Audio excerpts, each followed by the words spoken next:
begin with some news coming to our newsroom this evening, where we understand firefighters have been battling to contain a fire that has razed down a dormitory at Kisumu Boys High School.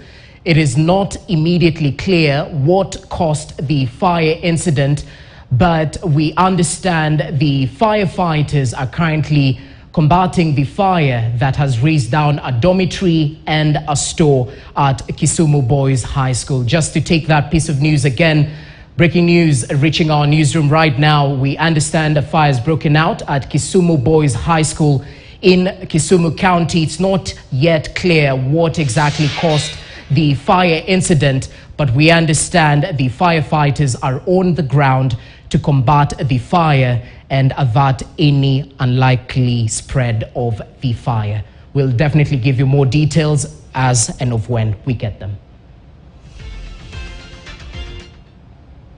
Still on related news, earlier in the day, the neighbor